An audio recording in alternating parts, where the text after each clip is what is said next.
Agora, a nossa próxima oficina é Museu Memória, do professor Anderson Souza.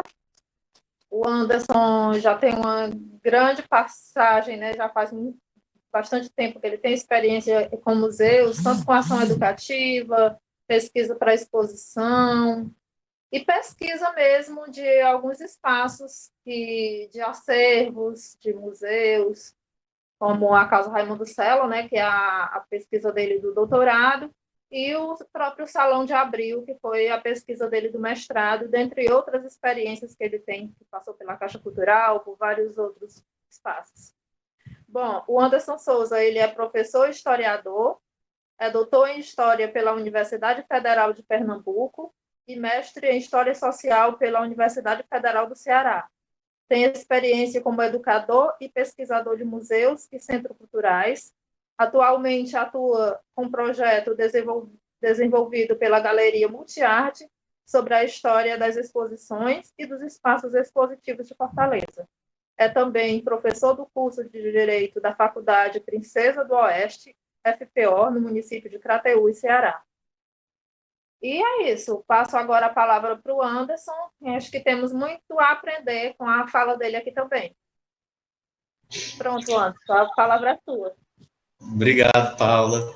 Uma apresentação dessa, a gente fica até inibido, né, gente, assim, da Paula.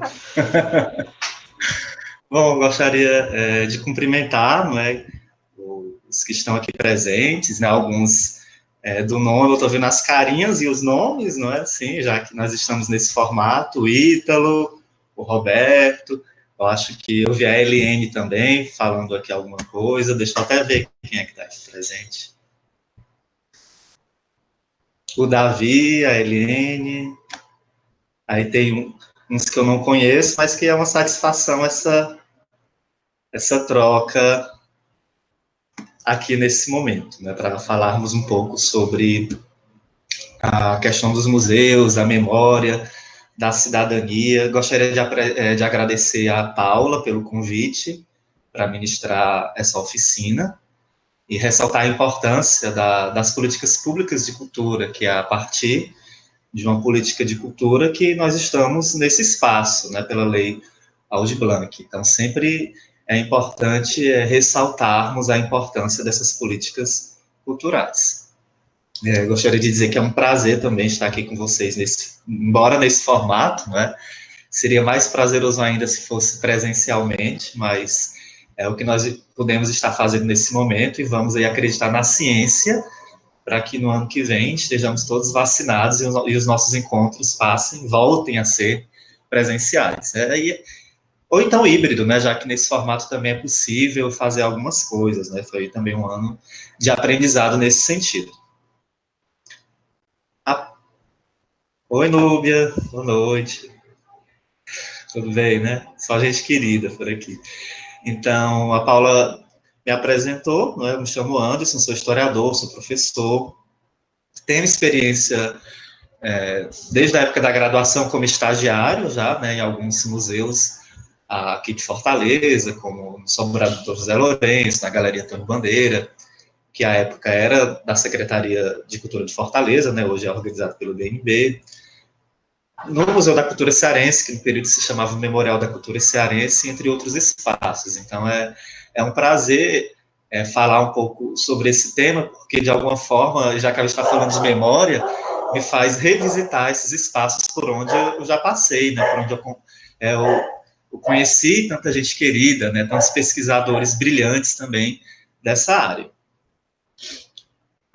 Bom, a nossa fala de hoje é Museu, Memória e Cidadania. Eu preparei aqui um material em PowerPoint, que eu vou projetar aqui para vocês, certo? Então, nós temos esse momento de conversarmos, de apontarmos sobre essa questão dos museus.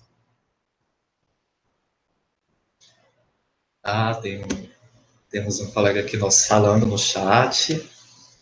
Deixa eu ver aqui. A Eline que falou presente. A Anastácia, prazer estar aqui. Boa noite. Boa noite, Anastácia. Cauane Cristina Soares falou, me chamo Cauane, sou de São Luís do Maranhão e trabalho no Museu Portuário e Ferroviário do Maranhão. Muito bom, Kaone. Seja muito bem-vinda, viu? E no momento da partilha, né, que eu vou sugerir uma atividade, no segundo momento da nossa oficina, aí talvez você possa, se quiser, né, compartilhar um pouco com a gente da experiência desse local, desse museu onde você trabalha, certo? Mas que bacana, que massa. Então, nós vamos dividir a nossa oficina em dois momentos. Nesse primeiro momento, mais teórico, digamos assim, mas sempre que vocês quiserem falar alguma coisa, por favor, né, não se intimidem, podem falar, podem contribuir, podem acrescentar informações ou algo que o valha, isso vai ser super bem-vindo. No segundo momento, né, eu vou propor aqui uma atividade para a gente que depois eu explico. Mas é uma atividade simples, que vai requerer um pouco da nossa imaginação, né, porque trabalhar com museu, com memória, também é algo que mexe com a nossa imaginação, certo? Então, é isso. Eu vou ver como é que nós vamos administrando esse tempo conforme a gente vai avançando aqui na fala. Eu queria saber se a Paula vai gravar, se vai fazer alguma, se precisa começar alguma gravação ou não. Você pode... Oi, Anderson, pode começar, já está tudo pronto, viu? Está tudo preparado. Certo, ok. Então, eu vou compartilhar aqui com vocês o arquivo do PowerPoint. Né? Eu acho que quem está trabalhando com o Google Meet sabe, né, que quando a gente compartilha a tela, pelo menos comigo é assim, né? Não sei se tem outro formato, mas eu só vejo a tela que eu estou projetando, eu não vou ver vocês e nem vou conseguir ler o chat, certo? Então, qualquer coisa, vocês podem falar no áudio, tá bom? A não ser que eu escute o barulhinho do chat, né, porque também ele faz um barulhinho, aí eu veja, né, o que é que vocês estão falando, mas é interessante que eu prefiro que fale pelo chat quando eu estiver compartilhando a tela, justamente por isso, né, porque eu não vejo o Meet na minha frente aqui.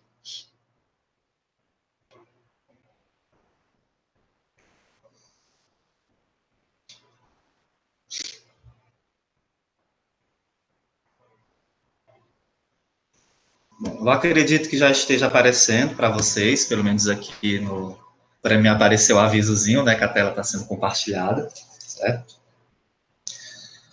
Então, Museu, Memória e Cidadania, nós vamos passear um pouco sobre esses temas, certo? Que eu coloquei aqui, conceito de museu, museologia, museus do templo ao fórum, a trajetória dos museus no Brasil, do século XVII ao XX, os museus no período contemporâneo, o museu, diversidade e imaginação museal, museu, lugares de memória, de esquecimento, de poder e resistência, museu, desenvolvimento e cidadania, a dimensão sociocultural, política e econômica dos museus, a política nacional de museus. Então, são temas bem amplos, que talvez não dê tempo de nós darmos conta de todos eles, alguns talvez a gente vá passando, né, rapidamente, e alguns outros façamos uma pausa maior, certo? E também, se não dermos conta de todos esses tópicos aqui, não tem problema, né? O importante é essa troca aqui entre nós. E conforme eu vá avançando aqui nos slides, sempre que alguém quiser comentar alguma coisa, lembrando, certo? Pode falar pelo áudio, ok?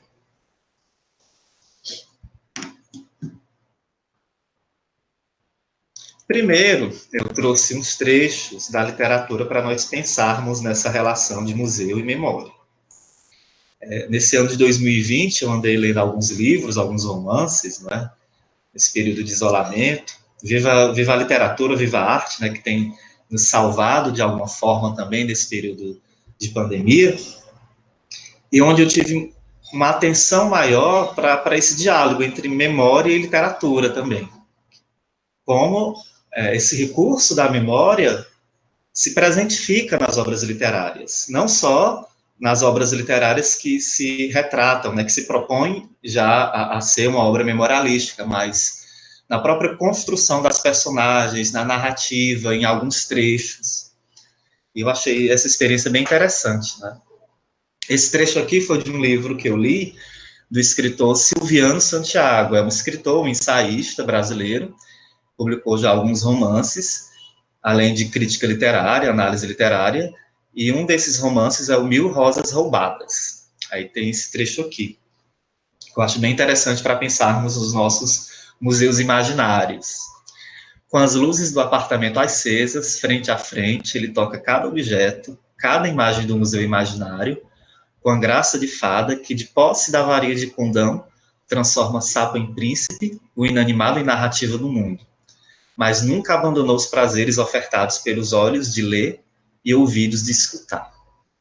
Como eu falei, né, no livro Mil Rosas Roubadas, do escritor Silviano Santiago. Então, é aquela coisa, né? Às vezes nós estamos nas nossas casas ou em algum outro lugar, onde nos deparamos com os objetos, né? Sempre tem um lugar da casa, algum lugar que nós frequentamos, não necessariamente seja a nossa casa, pode ser qualquer outro lugar, que tem aquele espaço, aquele cômodo, aquele conjunto de objetos que, de alguma forma, eles são mais do que aqueles objetos para a gente. E esses objetos aqui, né, quando ele fala a graça da fada, que de posse da varinha de condão, me remeteu muito a essa coisa da magia que também tem, que também está presente, que também é atravessada nas relações de musealização e de memória. Quando nós frequentamos alguma exposição, quando nós vemos um objeto, um próprio espaço urbano, uma escultura ou algo do tipo, aquilo pode nos remeter a alguma experiência particular ou coletiva, aquilo pode ter um outro significado. E sempre atrelado a essa coisa do ver, do escutar, do sentir, nessa coisa esse aguçamento dos sentidos. Então, o museu não necessariamente é apenas aquele edifício oficial que está ali, aquela instituição oficial, mas tem muitos outros lugares que perpassam pela nossa afetividade, pela nossa rotina, que eles são museais, digamos assim, que a nossa imaginação ela vai longe diante de objetos ou aquilo que nós vemos, aquilo que nós acessamos através disso. Tem um outro trecho também, né, de um livro chamado Triângulo das Águas, do Caio Fernando Abreu, que ele também fala sobre eu quis trazer, porque ele toca nessa questão da memória. Ele diz o seguinte nesse trecho: mas são tantas memórias, a gente tem tantas memórias. Eu fico pensando se o mais difícil no tempo que passa não será exatamente isso.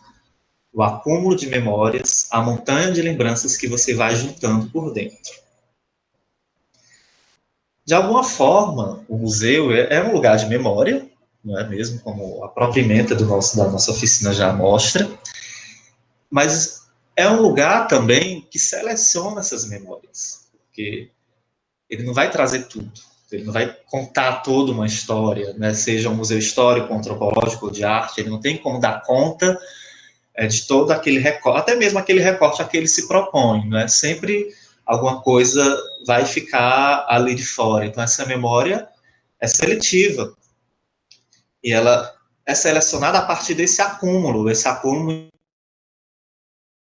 memórias que nós queremos guardar. Né? Tem determinadas memórias pessoais e ou coletivas que nós não queremos guardar, que muitas vezes nós lembramos, enfim, não é? Um movimento meio involuntário, mas que nós não gostaríamos de ter um objeto, que nós descartamos um determinado objeto que nos remete a uma memória que não é tão interessante assim de ser lembrada, um objeto que nos remete a alguma relação que, sei lá, que a gente não quer mais lembrar. Então, da mesma forma, o museu, ele também, por esse acúmulo de memória, ele também passa por essa etapa, nessa montanha de lembrança que vai sendo juntada, mas que na seleção dos profissionais de museu, dos organizadores dos museus, esse acúmulo e essa montanha de lembranças precisam criar um discurso, precisam criar um significado, da mesma forma como nós criamos um discurso e um significado para as nossas memórias. Aí a diferença aí é entre a memória individual, né, e a memória coletiva, diria eu. E como a nossa rotina, no nosso período atual, é tomada pelos recursos da memória. Né? Constantemente nós estamos aí nas nossas redes sociais postando fotos de memórias recentes, de memórias mais remotas, mas é um elemento que está presente na nossa vida diária. A famosa hashtag TBT, né? Toda semana muitas pessoas, inclusive eu, às vezes costumo postar. Então, a a memória ali no nosso dia a dia, não é algo tão distante assim. Mas aí cabe a nós criarmos, construirmos um significado e um discurso para essa memória. Então, de alguma forma, da mesma forma como nós selecionamos aquelas memórias que nós queremos que seja exposta no Facebook ou no Instagram, a gente não coloca qualquer foto, né? A gente seleciona aquela que a gente está mais bonito, aquela que a gente acha mais legal, enfim. O museu, a instituição museológica também faz esse processo de lapidar, digamos assim, essa memória. E esse processo de lapidação da memória, daquilo que vai, a partir dessa montanha de lembranças, entrar no museu, que é alvo de discussão, essa seleção, né? É alvo de disputas narrativas, ou vinculando aí, já trazendo para a nossa discussão o conceito também de lugar de memória do Pierre Nora. Se alguém quiser falar de alguma outra obra da literatura, da música, do cinema, que também se remeta a esse universo da memória, gente, vocês podem ficar à vontade para somar, para contribuir aqui. Eu trouxe esses 2 trechos, porque foram 2 livros que eu gostei muito de ler esse ano, mas tem muitas outras obras, né, que mexem com a memória, não só da literatura, mas no cinema, nas artes visuais, na própria música. Então, se alguém lembrou de alguma coisa e quiser comentar, certo? Não se intimidem, fiquem à vontade. Senão, a gente pode ir começando aqui.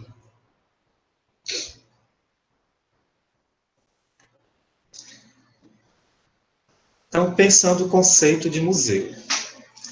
Eu gostaria de ressaltar, não é, que, dentro da minha bibliografia, eu fiz o curso, no começo do ano, sobre Educação para o Patrimônio da Fundação Demócrito Rocha. É um curso muito bom, que, inclusive, uma das professoras dessa oficina, a Graciele, foi professora desse curso também. Eu não sei se um outro professor dessa oficina também deu algum módulo, né, no curso de Patrimônio da Demócrito Rocha, não lembro, mas eu lembro da Graciele. E esse módulo, o módulo 8, desse curso, tratou justamente sobre os museus. Então, algumas referências eu peguei desse módulo, né, que foi escrito pelo historiador Yazid Costa, certo? Onde ele vai tratando do conceito de museu, entre outras coisas, a discussão, né, do conceito de museu pelo Conselho Internacional de Museus, pelo Estatuto de Museus, enfim. Então, são conceitos que não são fechados, são conceitos amplos, mas que, de alguma forma, norteiam a sistemática e a organização dos museus. Nós temos esse primeiro aqui que diz o seguinte, né? É um conceito do Conselho Internacional de Museus, do ICOM.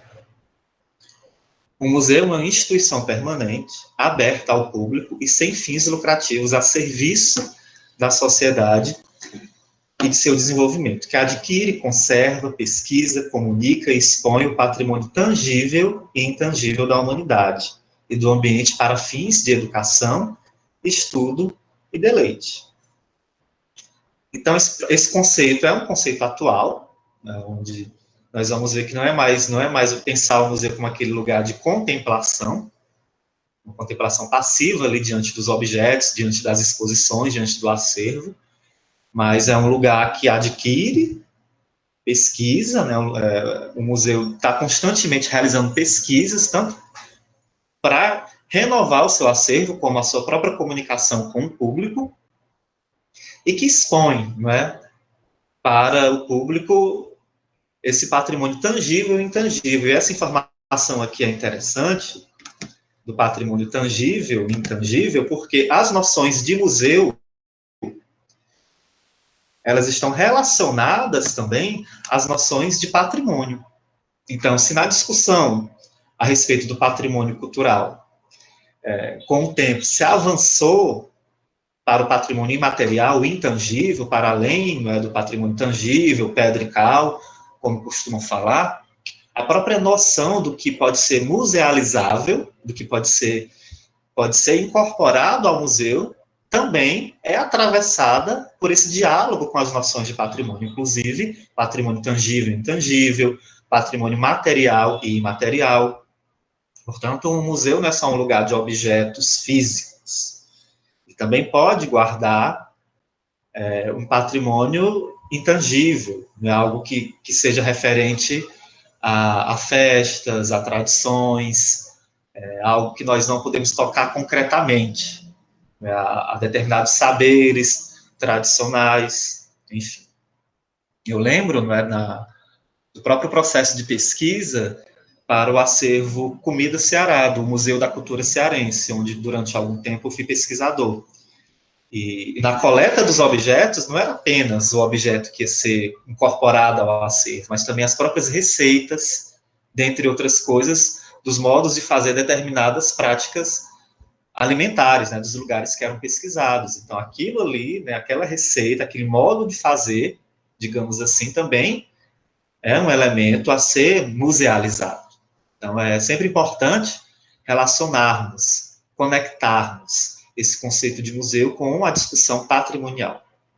Sempre pensando nessa finalidade da educação, do estudo, da pesquisa, da conservação. Então, são muitas as finalidades. Eu acredito que vocês aqui já, eu não sei se é o mesmo público, não é, mas uma parte dele, pelo menos eu acho, que já deve ter visto, né, a oficina, ter participado da oficina da Núbia sobre educação em museus, e ela já deve ter comentado, né, muito bem, inclusive sobre essa questão das ações educativas em museus, né, enfim.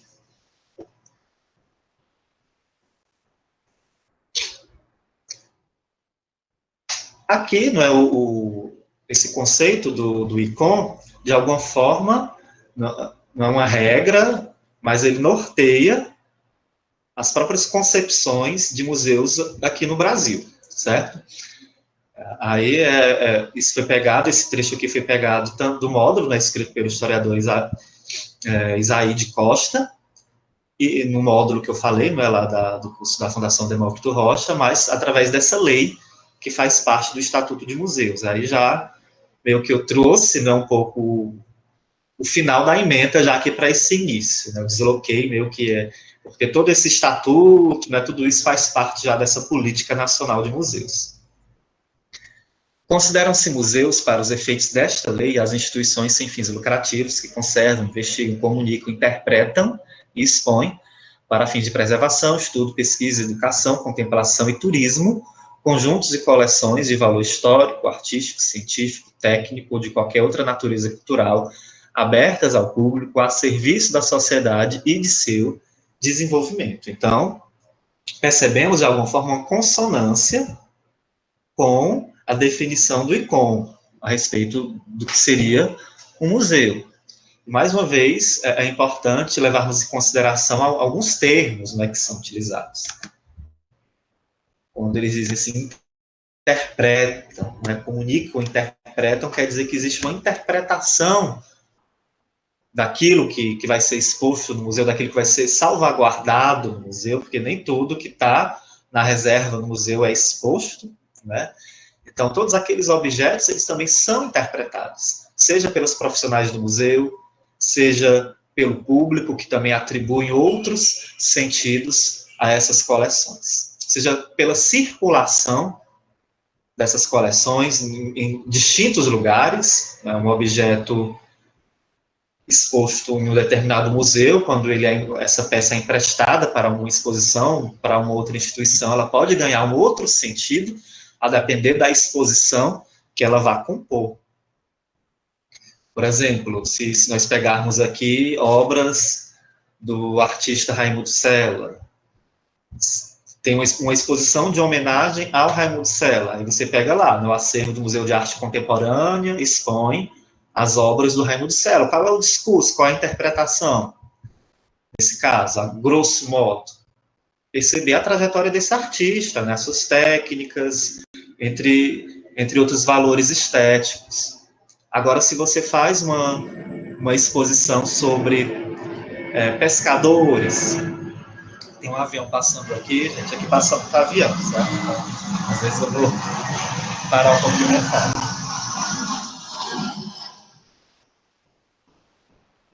Então, se você já vai montar uma exposição sobre pescadores, ou sobre trabalhadores litorâneos, ou algo do tipo, aí você pega as obras do Raimundo Sela, que tratam, né, sobre pescadores, algumas delas, e coloca na exposição junto com outros documentos, outros objetos que se remetem a esse universo de pescadores, comunidades litorâneas, enfim, já é uma outra interpretação que vai ser dada a esse objeto.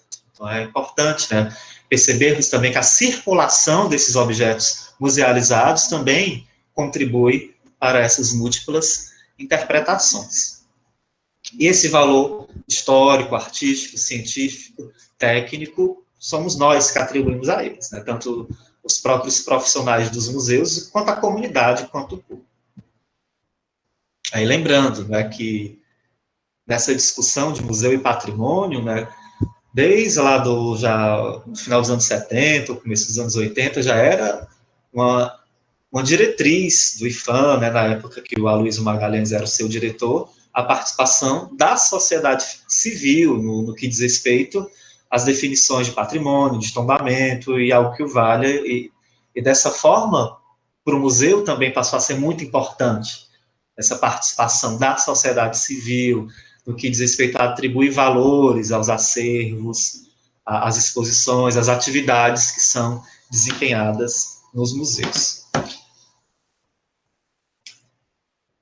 Além disso, né, eu gosto muito desse trecho aqui da historiadora Carolina Ruoso, a historiadora da arte dos museus. Ela tem uma publicação sobre o Museu do Ceará, um livro publicado pelas edições do Museu do Ceará, onde ela diz o seguinte, né, o museu, como as demais fontes históricas, deve ser decifrado com os olhos e com o coração para tornar oportuno o diálogo com o visível e o invisível, e a partir dos questionamentos e do confronto com fontes diversas, os indícios de gota de sangue. É uma casa provocadora de sonhos, conflitos, tensões, desejos, continuidades, medos, frustrações, cansaço, luto, contradições, publicidades, festas, rupturas e morte, e precisa ser compreendida como arena política. Então, eu gosto muito dessa definição aqui, da Carolina Ruoso, porque ela traz muito desse diálogo contemporâneo a respeito dos museus. Né? Um lugar que provoca sonhos, que provoca esperanças, é um lugar também de conflito, de disputa narrativa, é um lugar de desejo, é um lugar que funcionou como uma arena de diversas lutas, de lutos também, de festas, de determinadas rupturas do tempo, e que também é uma arena política. É um espaço político. Se nós formos principalmente pegar alguns museus comunitários, museus ecológicos, entre outros, e até os próprios museus mais oficiais também, a partir dessa renovação do conceito de museu, são espaços políticos, né, que defendem uma determinada posição, uma tomada de posição. Não apenas um lugar de contemplação, de estar ali, né, absorvendo aquele conhecimento, né, de cima para baixo, mas é um lugar de construção dessa luta também. E musealização. Processo científico de valorização do patrimônio que é removido de seu contexto de origem, ganhando o estatuto de museal, por meio de um conjunto de atividades relacionadas à preservação, pesquisa e conservação. Tal processo é conceitualmente próximo ao de patrimonialização, mais específico ao campo dos museus. Então, mais uma vez, nós reforçamos essa ideia, né, de dialogar, de aproximar a discussão daquilo que é musealizável, ou museal, para os elementos que podem ser patrimonializáveis, certo? Então, tem uma imbricação aí nesse processo, né, museu e patrimônio. É sempre interessante reforçar esse elemento. E quando nós tiramos um objeto daquele seu contexto de origem, ele ganha, de fato, um objeto. Quando eu falo objeto, é aquilo que é musealizável, que não necessariamente é um objeto, né? Pode ser também algo intangível. Então, esse elemento, que pode ser tangível ou intangível, ele passa a ter um outro significado, ele passa a compor, aí vai depender do discurso do museu, né, como luta, como disputa narrativa, como arena política, que mensagem aquele elemento museal está comunicando ali. É de opressão? É de alguém que está sendo oprimido? A quem ele está defendendo? A que narrativa ele está defendendo? Então, essas noções, essas nuances, são importantes também de serem pensadas, de serem refletidas.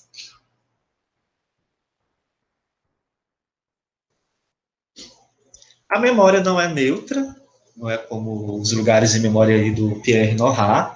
Então, os organizadores dos espaços museológicos, eles têm uma intenção de memória. Quem organiza um museu tem uma intenção de memória. Quem organiza uma exposição, quem pesquisa para compor um acervo, tem uma intenção de memória.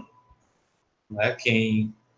Se nós pegarmos os museus indígenas, né, do Genipapo Canindé, entre outros, eles têm uma intenção de memória ali ao construírem os seus próprios museus, que tem essa intenção de memória, tem a ver com uma luta pela justiça social, tem a ver com uma luta com relação aos direitos da existência, da resistência, os direitos territoriais.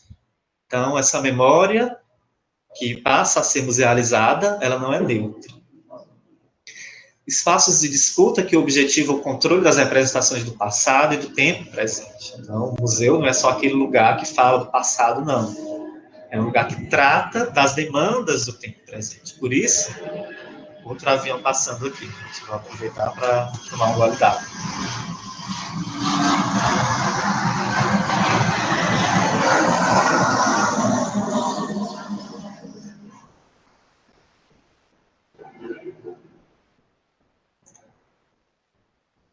Então, por isso, né, muitas vezes alguém fala que quem vive de passado é museu e tudo. É uma concepção errada, né? Porque o museu não é só o lugar do passado. É um lugar de representar esse passado a partir do tempo presente, mas é um lugar também de se discutir o tempo presente. O tempo presente também é musealizável, também é historicizado, e isso serve até para nós pensarmos os próprios museus de arte, né? Porque quando nós falamos essa relação com o passado, a gente atrela logo aos museus históricos, mas se nós pegarmos o exemplo de um museu de arte contemporânea, né, a própria nomenclatura aí, museu de arte contemporânea, já nos leva a pensar no tempo presente, mas qual é a memória da arte que esse museu quer emoldurar, quais são os valores estéticos que esse museu quer emoldurar, quer comunicar. Então, tudo isso é, de alguma forma, uma organização de representação, um trabalho de representação daquilo que vai ser exposto ali, daquilo que vai ser catalogado naquela instituição museológica. Um breve passeio, né, pela história dos museus. Então, não vou me deter tanto, né, um pouco nessa parte, mas não vou me alongar tanto, porque senão a gente vai perder tempo para falar de alguns mais na frente, né? Mas é aquela história, né? Eu também não sei aqui se todos que estão já tiveram alguma experiência com estudo de museus, né? Então, eu achei interessante também trazer um pouco esse aspecto dessas outras concepções, porque da mesma forma como as palavras elas mudam os seus sentidos no decorrer da história, os museus também mudaram. Então, o mesmo entendimento que nós temos de museu hoje não é o mesmo entendimento que tinham os indivíduos de séculos atrás, de décadas atrás, da Idade Média, da Idade Antiga. Eram outras concepções, eram outras ideias. Então, essa ideia de museu é interessante ser historicizada, né, e entrecruzada nessas diferentes temporalidades. E muitas dessas informações eu peguei de uma monografia, né, de uma pesquisadora chamada Michele Fonseca de Souza, e quem tiver interesse, depois eu posso passar esse material, né, os PDFs aí, por e-mail, tranquilo, certo? É só me dar um toque que eu passo. Então, o museu vem da palavra grega museion, templo das musas, as musas enquanto essas entidades mitológicas, filhas de Zeus e Mnemosine, né, deusa da memória. Essas divindades eram aquelas, de alguma forma, guardiãs da poesia, da música, da oratória, da história, da tragédia, da comédia, da dança, da astronomia. Então, todas essas relações envolvidas com a arte, com a literatura, de alguma forma, passava aí por essa ideia do templo das musas. E quando nós ouvimos falar de templo das musas, é justamente porque era um lugar, uma aura sagrada, uma aura sagrada essa que até hoje nos assombra um pouco, né? O nosso trabalho é quebrar com isso, mas até hoje tem um pouco ainda dessa permanência, né, do museu enquanto esse templo sagrado. E até a própria palavra musa, né, a quem que nós atribuímos musa, né, quando nós queremos nos referir a uma artista consagrada, falar musa, né, alguém celebrado, alguém idealizado, intocável, digamos assim. Então, essa ideia, né, de templo da memória, ali para os gregos, tinha um tanto dessa área, aura, idealizada, né, que não fizesse nem parte da nossa vida cotidiana, digamos assim. A nossa ideia hoje de museu é outra. São instituições que fazem parte da nossa vida cotidiana. A memória é um recurso da nossa vida, do tempo presente e do nosso dia a dia. Nós somos produtores diários dessas memórias.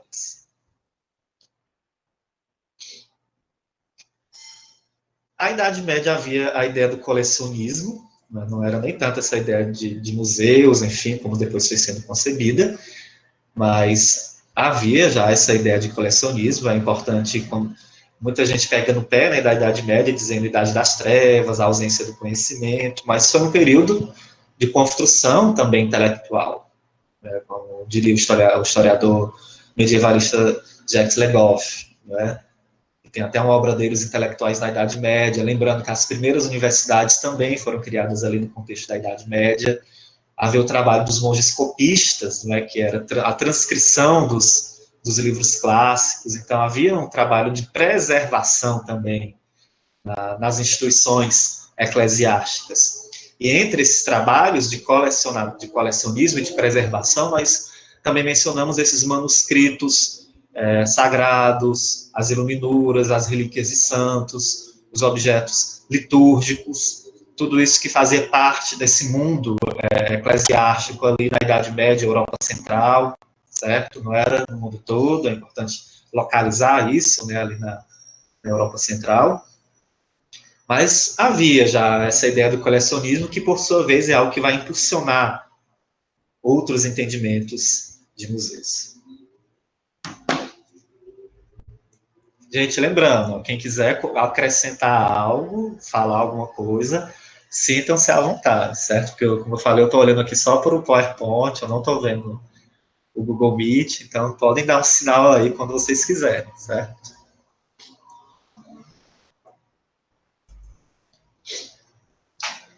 Já passando, né, para o período das grandes navegações, a questão dos gabinetes de curiosidades na Europa, entre os séculos XVI e XVII, né, esses gabinetes, de alguma forma, tinham uma relação com a questão da chamada história natural, em seguida também com o colecionismo de espécimes exóticas, que as grandes navegações tiveram uma grande função nesse contexto, porque eles acreditavam que estavam descobrindo um novo mundo, né, as Américas, e com isso eles traziam objetos, ou então espécimes da fauna, da flora, das Américas, para compor esses gabinetes de curiosidades na Europa, para falar desse exotismo dos lugares que eles estavam conhecendo.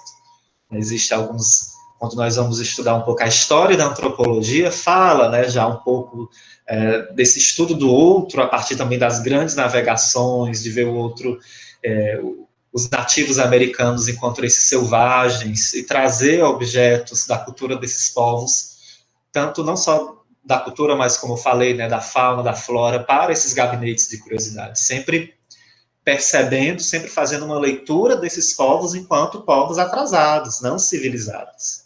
Era esse o discurso que era construído, né, no período. Um trecho, né, sobre esses gabinetes de curiosidades, né, que era esse acúmulo aí de objetos. Coleções altamente heterogêneas e assistemáticas de peças das mais variadas naturezas e procedências, incluindo fósseis, esqueletos, animais empalhados, minerais, curiosidades, aberrações da natureza, miniaturas, objetos exóticos de países distantes, né?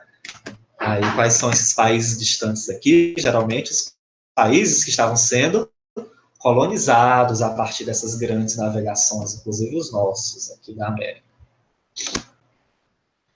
da arte, máquinas, inventos e toda sorte de objetos raros e maravilhosos. Então, era um grande acúmulo de objetos, sem sistematização, sem essa catalogação mais sistemática, que compunha esses gabinetes de curiosidades. Aqui nós temos uma gravura, né, do Fernando Imperato, de Nápoles, na Itália, de um dos gabinetes de curiosidades, e nós vemos, né, as pessoas aqui observando, né, contemplando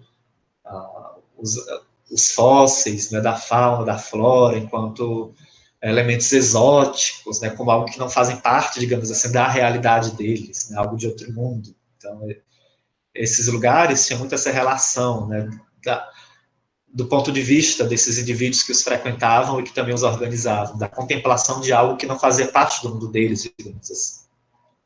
Ou até que depois passaram a fazer, né, mas sempre com esse olhar também de superioridade. Eu vou interromper só um minutinho aqui o compartilhamento, e depois eu volto, porque eu quero só mostrar para vocês aqui uma dica de leitura sobre isso.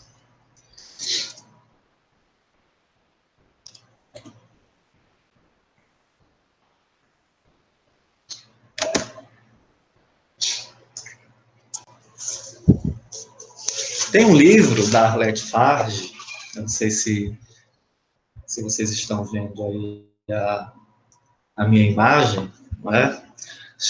Tá dando para ver, gente, aí? Sei, Lugares de Memória, da Arlette Farge. Tem o último capítulo, né, fala de personagens do romance de Flaubert, né, o Bouvard e Pécuchet. Eram figuras que queriam capturar o conhecimento e o passado a partir do acúmulo de objetos, né, e isso tem muito a ver com esse conceito, com essa ideia de gabinetes de curiosidades, né, e tem um trecho desse livro, né, do último capítulo desse livro, que fala justamente o seguinte: em resumo, Bouvard e Pécuchet tomaram 3 direções, 3 maneiras de querer saber. Primeiro, quiseram que o saber fosse sobre o passado, nos fizesse parecer eles e sua morada com esse passado através da apropriação de objetos antigos, traços visíveis, a visita a monumentos, a acumulação psicológica e febril de tudo o que viveu anteriormente. Então, a ideia, né, desses espaços de coleção, desses gabinetes de curiosidades, era capturar aí na perspectiva desses personagens, né, do romance de Flaubert, capturar o passado a partir desses objetos. Tanto, né, que a própria Arlette Farge aqui, que analisa esses personagens, ela diz que eles se frustravam, porque eles não conseguiam presentificar tanto o seu passado a partir desse acúmulo de objetos pelo qual eles se propõem. Então, é uma dica aí, né, para quem tem interesse em conhecer mais sobre a história desses gabinetes de curiosidades, tanto procurar esse livro da Arlette Farge, que analisa, quanto também não é, o próprio romance, Bouvard e Pécuchet, do Flaubert, que trata um pouco desses indivíduos, né, da mentalidade que eles tinham na época sobre esse assunto de acúmulo de objeto e a noção de que esses objetos iam trazer de volta o passado, iam capturar o passado. Vou compartilhar novamente aqui.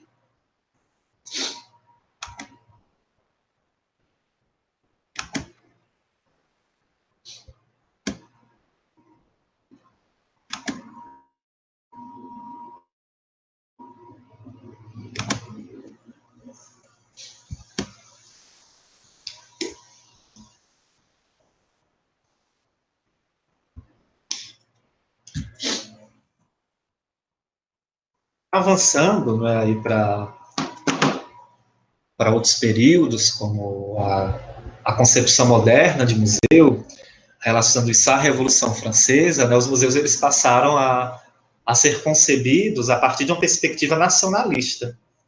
Claro, né, que isso aí na transição do século XVIII para o XIX, e durante o século XIX, dentre as doutrinas sociais que emergem, que tomam conta, né, das discussões, o nacionalismo tem um espaço privilegiado ali. Então, os museus, eles passam a servir, digamos assim, a essa ideia de espírito nacional, especialmente levando em consideração esse marco da Revolução Francesa e nos próprios processos de independência, né, das Américas, aí durante o século, que foi intensificado durante o século XIX. E esse espírito nacional contextualizava, né, estava ali como pano de fundo dessa nova ideia de museus. Se nós pegarmos aí o Museu do Louvre, né, o Napoleão queria mostrar, a partir das coleções do Museu do Louvre, todos os seus ganhos, né, que ele queria montar um império ali, a partir do bloqueio continental, enfim, ele queria mostrar a sua vitória diante dos outros países europeus, Inglaterra, entre outros, e parte da coleção do Museu do Louvre, ali no início do século XIX, demonstrava essa ideia, né, de superioridade da França napoleônica. Então, são os museus sendo cooptados para esse discurso nacionalista que estava ganhando força no pós-Revolução Francesa. A salvaguarda das coleções passaram a ser prioridade, né, nessas instituições museológicas. O acesso do público era restrito, era pautado na formalidade, na contemplação. Muitas pessoas não se sentiam convidadas a entrar nesses espaços, né, espaços extremamente elitizados, digamos assim. E também é uma força-tarefa, né, que os profissionais dos museus, os pesquisadores têm também de quebrar, de romper com essa ideia. Nós já temos muitos avanços, né, mas ainda precisamos trabalhar mais também nesse aspecto. Era adotada uma postura um pouco convidativa, a desconstrução e interação, então não tinha essa ideia, né, de interagir tanto ali com o espaço museológico. E como hoje essa ideia já é questionada, né? Claro que existe um cuidado, né, com as peças e tudo mais, mas a ação educativa dos museus já propõe uma interação ali com a exposição, com o acervo, e essa interação muitas vezes é até de tocar também em réplicas de algumas obras, em jogos, não é, que repliquem algumas obras, enfim, que nos façam sentir ali, ter essa experiência. Isso me lembra também, né, o quanto essa coisa da elitização desses espaços perdurou durante muito tempo. Na própria metade do século XX, tem o episódio do Hélio Sica, né, no Museu de Arte Moderna do Rio de Janeiro, onde ele leva os passistas da escola de samba da Mangueira, que, se eu não me engano era da Mangueira, com os parangolés, e eles são barrados. Justamente, né, os sambistas da Mangueira, né, na exposição Opinião 65, no Museu de Arte Moderna do Rio de Janeiro. Então, eles fizeram do lado de fora a dança com os parangolés. Tanto que esse ano, eu estava até dando uma lida sobre isso, né, eu vi uma notícia de uma exposição no próprio Museu de Arte Moderna do Rio de Janeiro, onde eles passaram, né, uma exposição sobre o Hélio Sica, virtual, se não me falha a memória, e já eles ganham um lugar de protagonismo, né, eles que foram barrados ali na Opinião 65. Então, daí nós tiramos, né, essa ideia elitizada que perdurou, que permaneceu, né, na aura das instituições museológicas durante muito tempo. E falando, né, dessa coisa, é importante agora lembrar que, quando nós mencionamos, né, do conceito de museu, espaço de visitação ao público, essa visitação ao público também ganhou outros formatos. Não é porque o museu está fechado ao público que ele não cumpre com o seu conceito de museu. Alguns museus passam por reformas, ou então nós estamos no período de pandemia e os museus tiveram que se adaptar com mostras virtualizadas. Isso é uma forma também de fazer com que o acervo desse museu tenha acesso ao público, esses outros formatos. Tem museus que são virtuais, né, o Museu da Pessoa, por exemplo, então dialogar com a tecnologia também do tempo. Os museus no Brasil. Nós temos aí, lendo, não é, a Política Nacional de Museus, aí um documento de 2007, se não me engano, escrito pelo próprio, a introdução dele escrito pelo próprio Gilberto Gil, que eu acho que ele era o ministro da Cultura à época. Aí eles foram historicizando nessas instituições, e a primeira experiência museológica é considerada, essa primeira experiência, o Palácio de Friburgo, em Recife, né, na época ali do Brasil holandês, representando essa dominação holandesa no Brasil. Então, era um espaço, era um jardim botânico, né, mas que também tinham quadros que representavam a dominação holandesa, quadros que retratavam os nativos enquanto selvagens, enfim. E também a Casa Xavier dos Pássaros, no Rio de Janeiro, né, também com essa pegada de história natural. Então, é interessante levarmos em consideração, né, que esse entendimento de história natural, esse colecionismo de espécimes da fauna, da flora, tinha uma grande participação, um grande destaque nessas experiências, nessas primeiras experiências museológicas aqui no Brasil. Nós temos aqui uma imagem, eu trouxe uma gravura do Franz Koch, né, do Palácio de Friburgo. Daqui tem até uma história, né, que dizem que é daqui que eles tiraram o nome Boa Vista, né, dessa visão. Tanto é que tem trechos, né, do centro de Recife que tem esse nome, Boa Vista.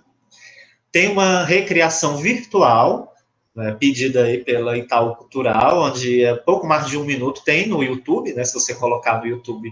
Eu ia até colocar aqui, mas pelo horário não vou fazer isso, certo?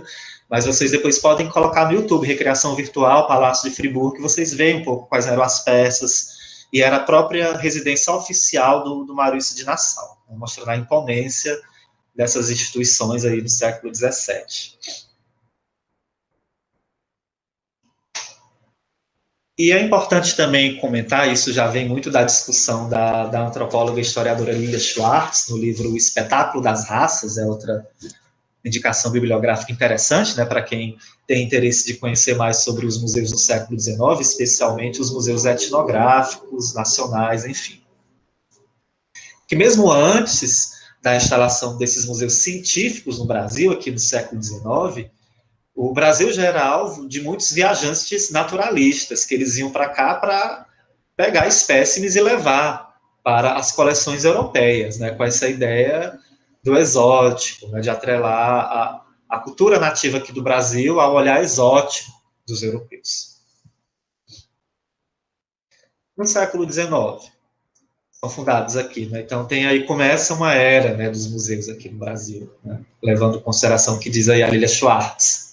O Museu Real, que hoje é o Museu Nacional, né, com a vinda do pacote, né, ali da vinda do Dom João VI ao Brasil. A Pinacoteca da Academia Imperial de Belas Artes, que deu origem ao Museu Nacional de Belas Artes. O Museu Paraense Emílio Guild, o Museu Paranaense, o Museu Paulista. Então, essas instituições elas foram sendo incorporadas aí durante o transcurso do século XIX. O Museu Nacional, no final ali do século XIX, nas últimas décadas do século XIX, passou a ter um arquivos do Museu Nacional, onde eles discutiam questões muito vinculadas à antropologia. A antropologia, naquele período, tinha uma outra concepção da que se tem hoje. A antropologia era muito mais atrelada às ciências naturais, era vista muito mais como um desdobramento da biologia.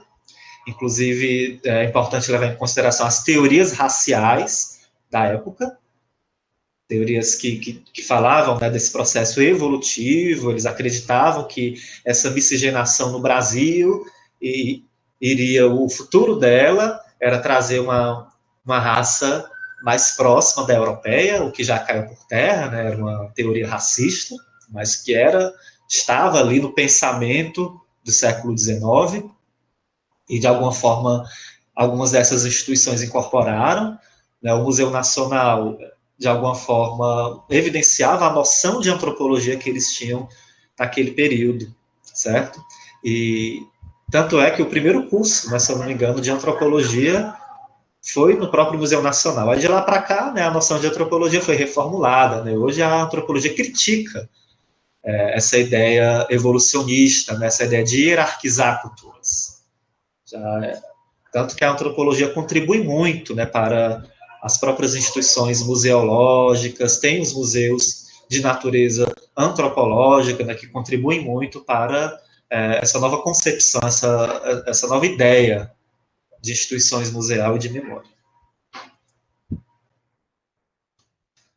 No século XX, existe um grande aumento aí, né, das instituições museológicas aqui no Brasil. Segundo os dados do IBGE, no início do século, eram um pouco mais de 20 museus. Já na década de 1950, já era contabilizado mais de 100 museus. Em 67, 232. Lembrando que o Museu do Ceará começou aqui, não é? Antes dos anos 1950, ele foi criado entre 1932 e 1933. Em 1988, segundo o Anuário Estatístico do Brasil, havia cerca de 1.225 instituições museológicas. Isto é, houve um aumento de 630% dos museus públicos e 385% dos museus particulares. Esses dados nos apontam um apogeu desses museus, uma aceleração nessas instituições museológicas, uma demanda social pela construção desses espaços. E por que, né, que passou a haver essa demanda? Alguns marcos é interessante, né, de nós nomearmos aqui a criação do curso de museus em 1932, que institucionalizou a museologia e essa área de estudo aqui no Brasil. A criação da Inspetoria de Monumentos Nacionais em 1934, né, foi um dos principais antecedentes aí do ISFAM, que era o Serviço Nacional do Patrimônio Histórico e Artístico, e a própria criação do ISFAM em 1937, no contexto do Estado Novo, né, um período ditatorial, a ditadura do Estado Novo, a ditadura de Getúlio Vargas, que também assumiu um intenso controle nas políticas culturais do país. E pós a criação do ISFAM, nós percebemos justamente esse aumento, né, da criação, especialmente dos museus federais. Museu Nacional de Belas Artes, o Museu Imperial, o Museu do Ouro, Museu do Diamante, Museu da República. Lembrando, né, que o ISFAM, criado aí em 1937, tinha muito essa coisa de tombar edifícios a pedra e cal, nessas arquiteturas coloniais, que contavam uma história daqueles que nos colonizaram mesmo. Então, nos próprios bens que são tombados, percebemos um pouco a narrativa dessa história, né, de privilegiar os colonizadores, e nos próprios museus também, esses acervos, Museu Imperial, Museu do Ouro, Museu do Diamante, qual era a história, qual era a memória, qual era a narrativa que esses espaços contavam nessa época. Tanto que muitas dessas instituições tiveram que repensar, né, com essa nova ideia de museu, seus acervos e as suas próprias exposições, a sua comunicação com o público.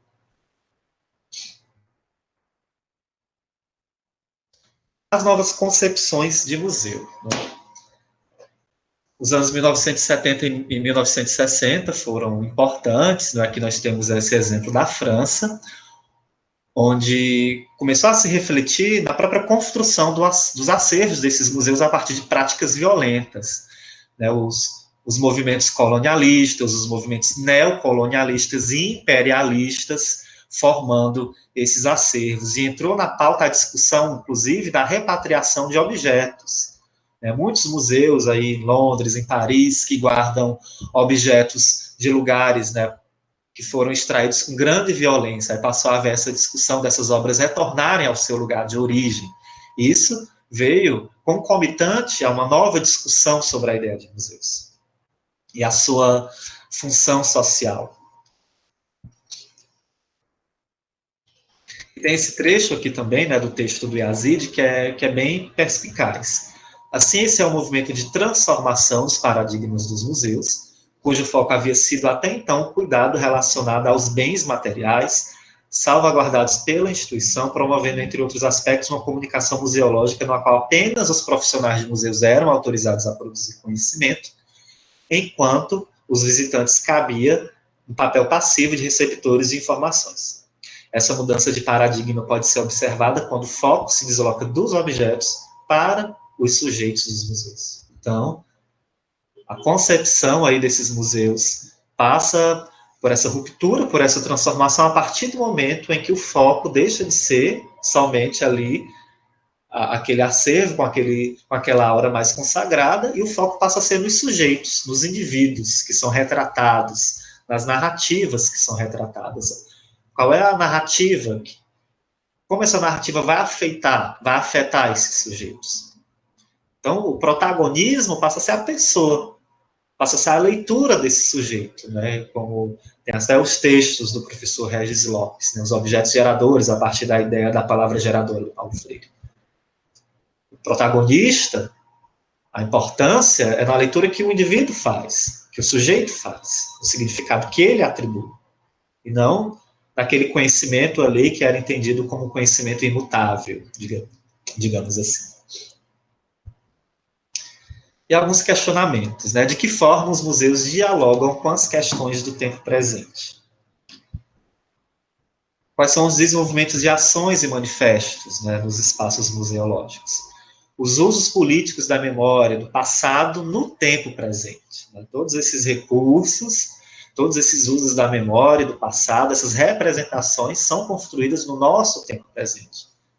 E nós somos fabricadores dessas representações. Um outro marco foi a Mesa Redonda de Santiago do Chile, em 1972, para nós vermos o quanto essa discussão da museologia social, da nova ideia de museu, ela não é tão recente, né, ela já tem umas décadas aí. Então, em parceria com a Unesco, né, esse encontro, não é, em Santiago do Chile, se pensou, né, num documento que lançasse novas diretrizes para as instituições museológicas. Aqui eu vou pegar até desse trecho aqui, ó, no meio do parágrafo. O documento resultante do encontro ressalta a importância dos museus no mundo contemporâneo, sua contribuição para os planos educativos e de desenvolvimento social, configurando-se em um marco da museologia social e em referência para as políticas públicas na América Latina, marcando o avanço da área de museus na região em termos de institucionalização e de cooperação. Tanto que teve até um fórum, né, um nacional de museus, há alguns anos, que teve como tema os desdobramentos, né, da Mesa Redonda de Santiago do Chile.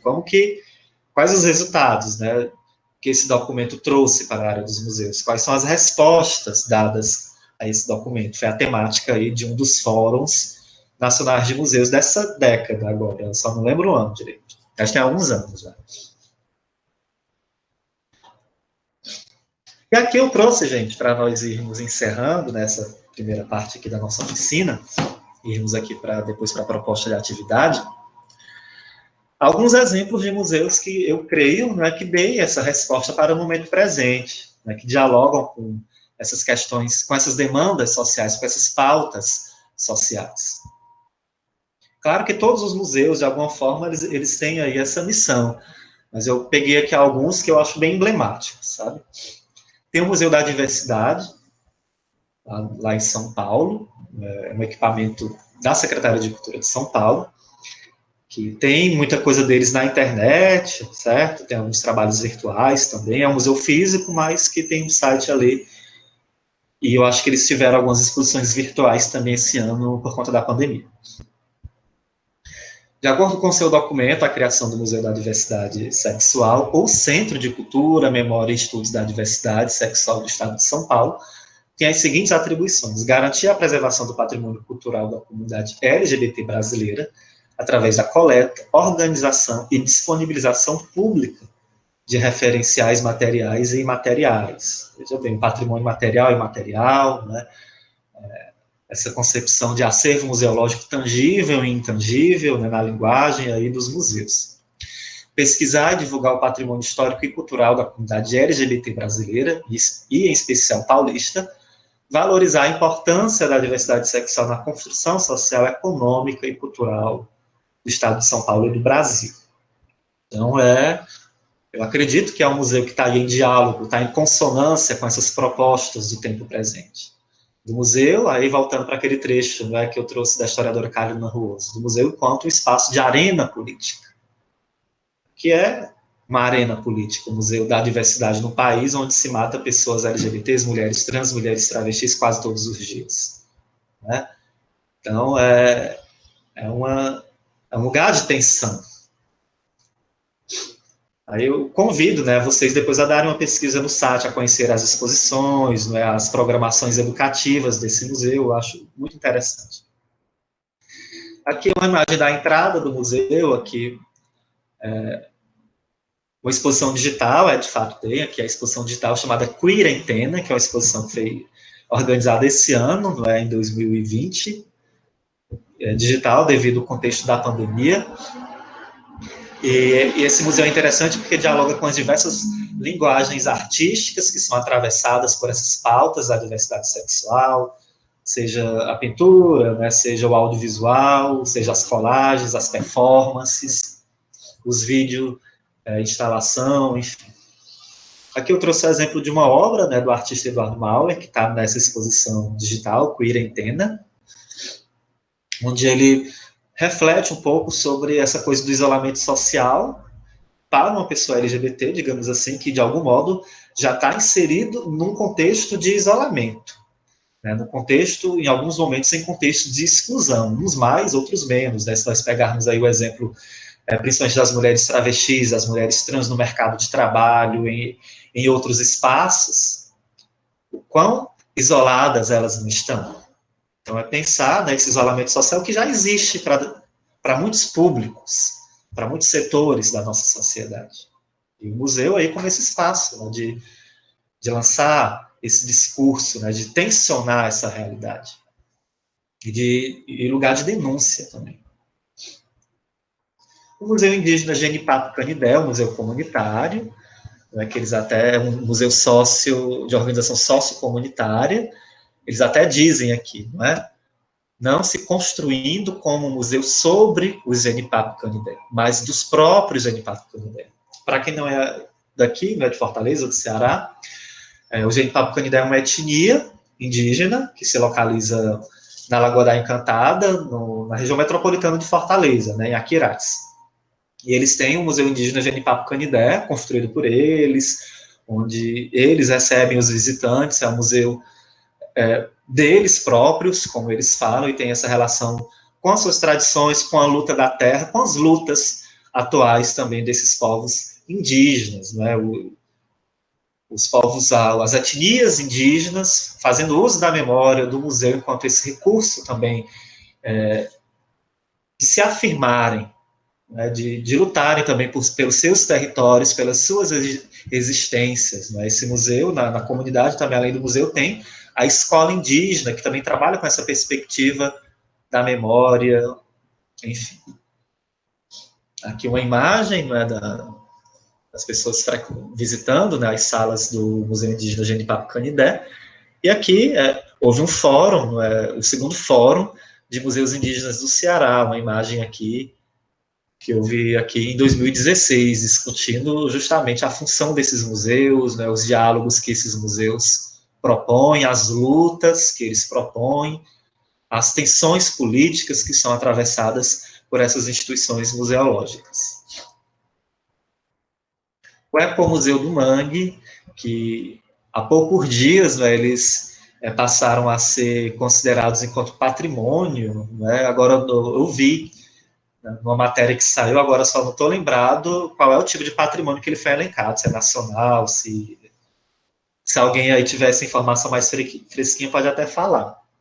Mas o Ecomuseu do Mangue fica localizado também na região metropolitana aqui de Fortaleza, ou dentro de Fortaleza, enfim, ali na Sabiaguaba, que também é alvo, né, das especulações imobiliárias, enfim, tem essa pegada de museu ecológico, comunitário, colaborativo, de pensar uma educação ecológica, ambiental também, a partir da trilha do mangue, e mostrar a fauna, a flora, não com aquela perspectiva de um museu natural, exótico, né, como nós vimos nos séculos passados, mas com essa relação, não é, da incorporação dessa biodiversidade à cidade. Por que tem que estar separado?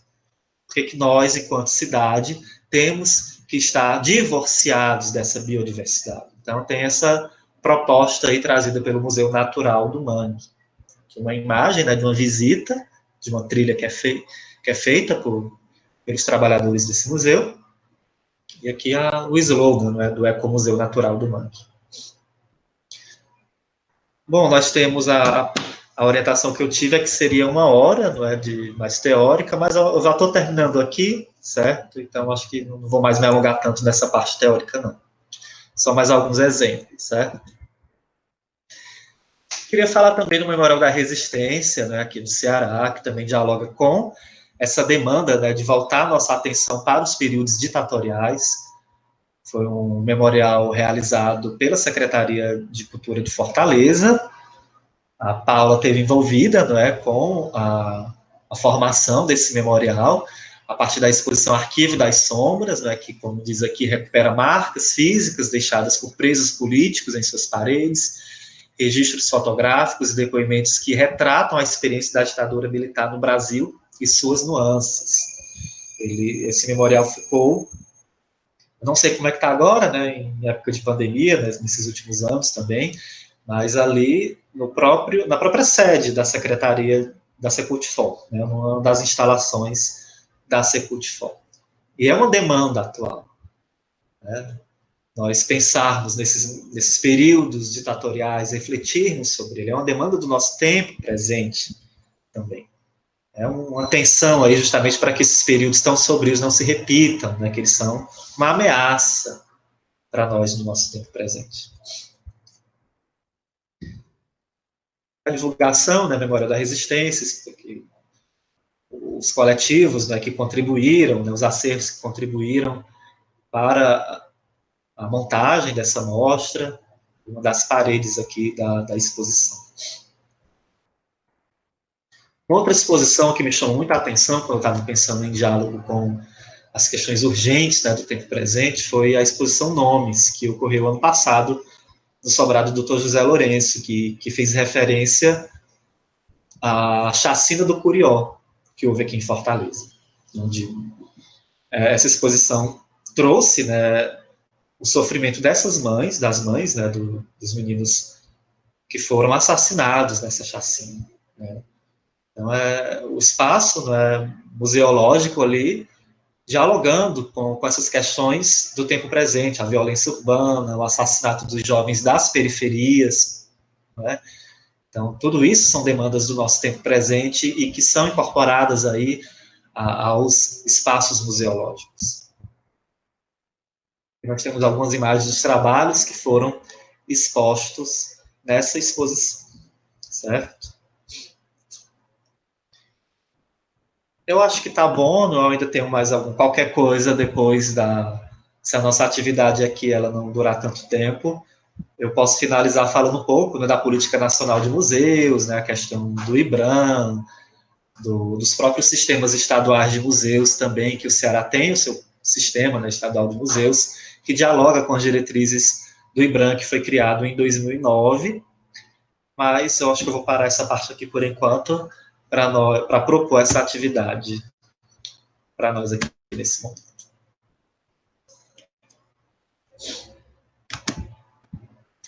Bom, eu queria saber se alguém quer comentar alguma coisa.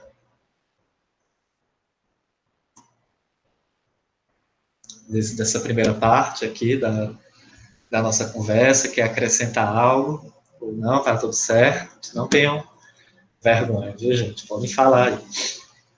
Se não, vamos... Deixa eu ver aqui, tem alguém falando no chat.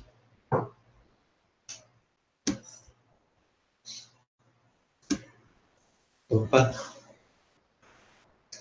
Grato por compartilhar, o Edmilson tocou. A Núbia, obrigado, Núbia. Tenho certeza que a sua... Oi, alguém... Não, achei ótimo você trazer o Museu da Diversidade, que eu não conhecia. E, assim, foi quando? Você lembra aí, quando foi a criação, né? Acredito que deve ter sido razoavelmente recente, né? Isso, agora eu não tenho exatamente a data, Núbia, assim, do ano, mas ele não é tão velho, não, ele é recente, certo? Eu não conhecia, né? Então, achei muito legal as dicas dos livros que você foi pontuando, né? Gosto muito dessa interlocução com a literatura. Enfim, parabéns. Sim, eu também acho maravilhoso. Obrigado, Núbia. Bom, gente, então, nós temos aí alguns minutos pela frente, não é? Qual é a proposta de atividade que eu quero fazer para nós nesse momento? É algo simples, certo?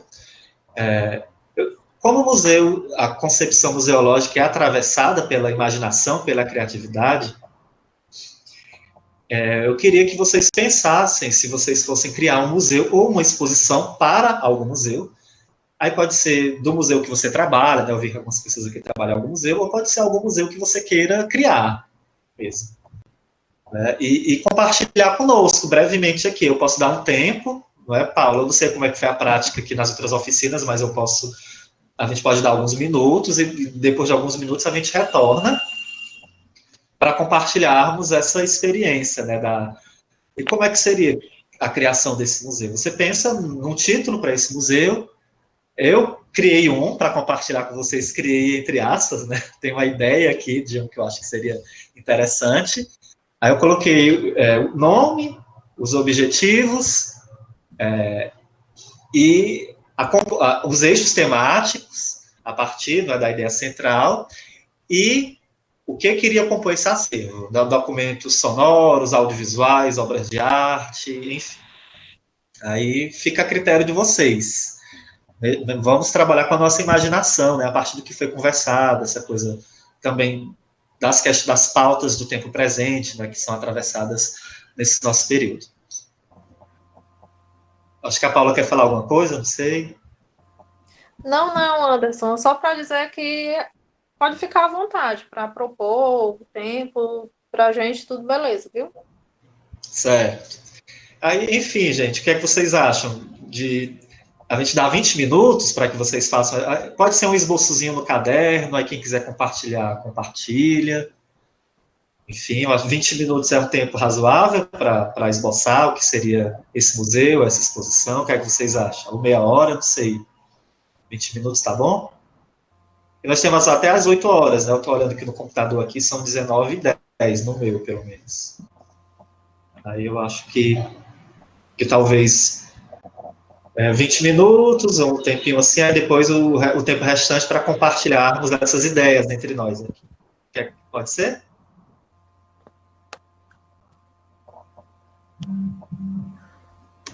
Tainara, vou anotar aqui, certo? Seu e-mail. Vou mandar para vocês esse arquivo. Então, é isso, gente. Vamos usar esses 20 minutinhos até as 7h30 para fazer esse esboço. Vou colocar até aqui no chat. Ó. Você pode criar o nome do museu ou da exposição, se você quiser que seja uma exposição já atrelada ao museu, enfim. Aqui é só um roteirozinho para você se basear. Você pode criar também, certo?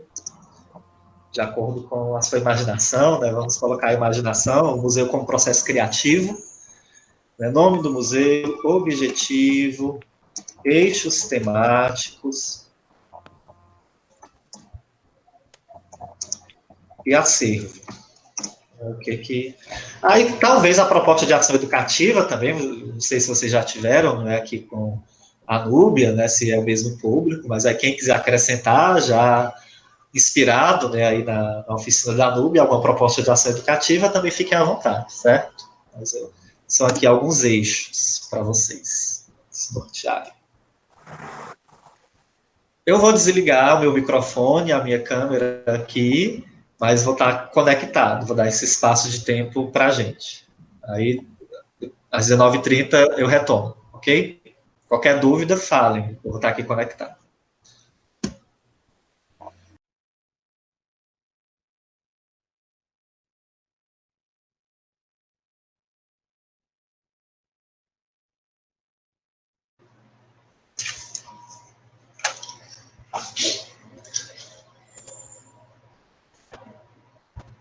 Então, minha gente, podemos retomar?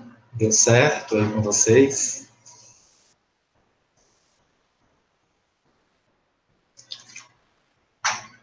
Alguém conseguiu esboçar aí uma ideia de museu, de algo musealizável, a partir de alguns pontos que conversamos aqui, ou de outros assuntos também que não necessariamente tenham sido tocados?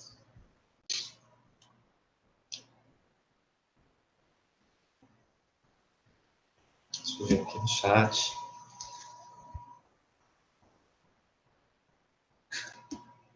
Mas se você quiser compartilhar, Davi, a ideia conosco, não precisa ter terminado tudo, não. Assim.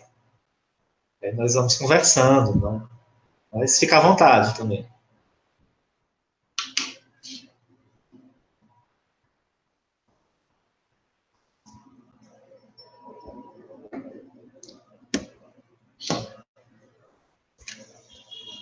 Bom, enquanto isso, eu posso começar por mim, né? Então, eu vou aqui compartilhar com vocês o que eu pensei de uma ideia de museu aqui para o Ceará. talvez até tenha, eu não sei se tem, né, porque às vezes nós... Mas pelo que eu pesquisei, um específico sobre isso, eu acho que ainda não tem, não. Mas se tiver, ótimo. É bom que eu conheço, aprendo. Eu vou compartilhar com vocês aqui a forma como eu pensei esse museu, né? Quando eu pensei essa atividade, né, eu estava pensando em qual atividade ia passar, nós conversamos sobre a importância dos museus, essa questão muito do tempo presente, né, dessa transformação do próprio conceito de museu, esse diálogo com o patrimônio, com as questões, com as pautas urgentes, atuais. E eu pensei nessa ideia da imaginação, né, de algo de criação também ali. Então, eu vou compartilhar com vocês essa minha ideia. Aí vocês podem comentar o que vocês acharam, se não gostaram, se sugerir coisas também. Esse momento é para dialogarmos e criarmos, né, imaginarmos. Imaginação museal. Vou compartilhar a tela com vocês.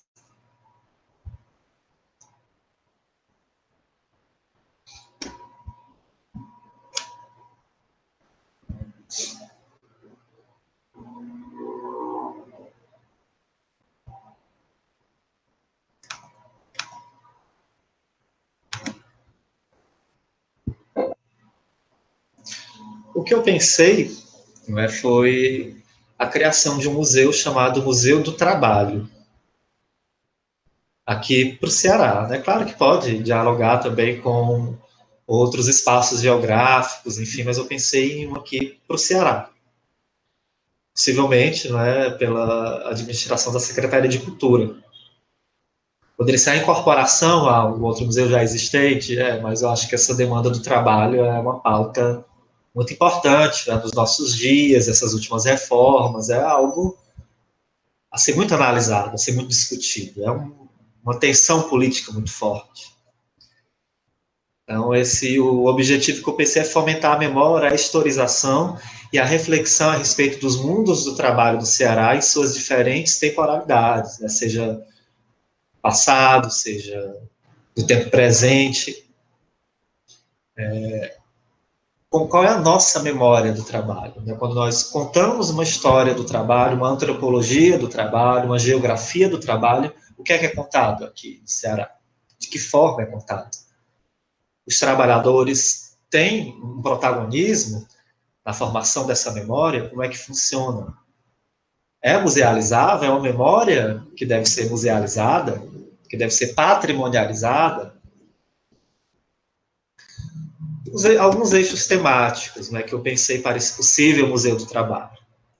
O trabalho escravo, poderia até fazer um diálogo com o Museu da Liberdade, em Redenção. Nós temos esse status, né, da primeira província, né, à época, a ter libertado os escravizados, o porquê disso. E um outro eixo temático, as atividades produtivas do Ceará, o ciclo do algodão, aí tem a questão do gado, né, a pecuária, entre outros ciclos econômicos daqui. Trabalho e pobreza, né, a nossa história é muito atravessada por determinadas mazelas sociais, naturais, climáticas, enfim. Trabalho e a seca, por exemplo, o trabalho... Outro avião passando.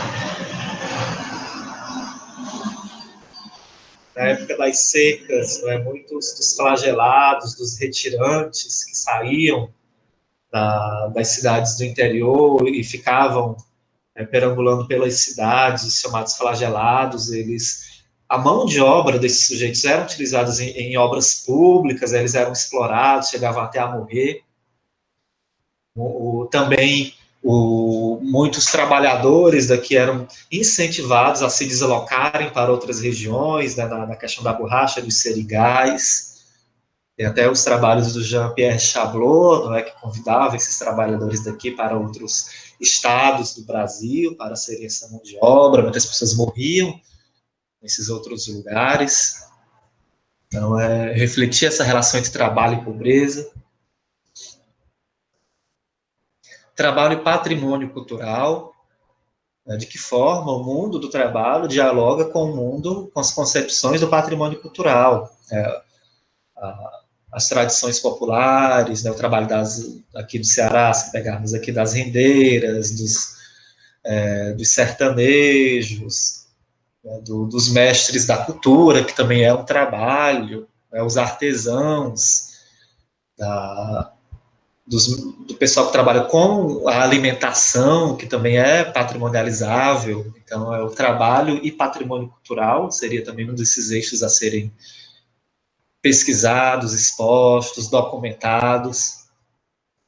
As mulheres e os mundos do trabalho, como é que era, qual era o espaço no mercado de trabalho reservado às mulheres historicamente, aí pensar muito na questão do ensino, né, as normalistas, as professoras, que era um setor muito voltado para as mulheres e para um perfil de mulher, né, tinha que ser aquela mulher, né, que não poderia ser mal falada, tinha tudo isso, e como é que isso foi sendo moldado, como é que isso foi sendo tensionado ao longo do tempo, e qual é o papel que as mulheres exercem hoje nos mundos do trabalho, as desigualdades que ainda sofrem.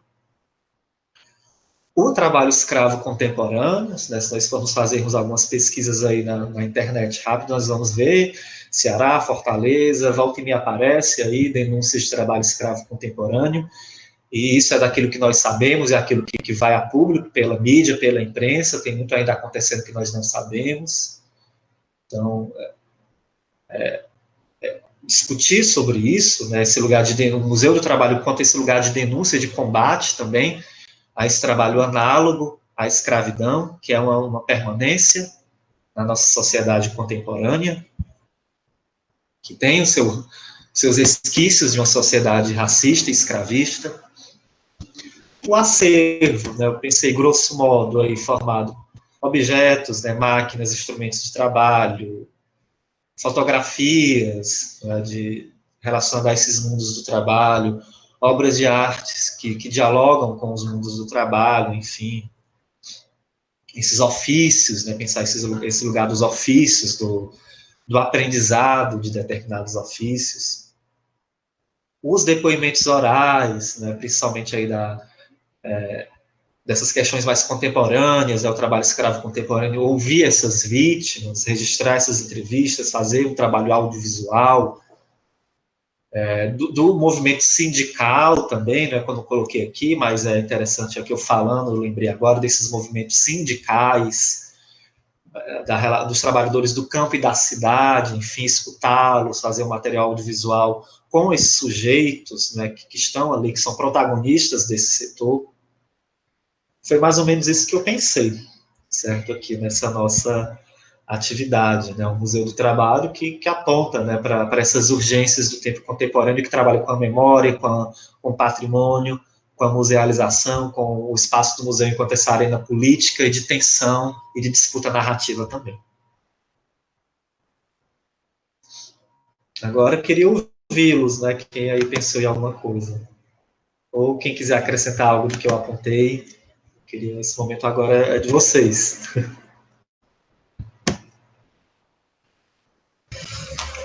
Professor, Oi, Tainá. eu pensei rapidamente em algo, assim.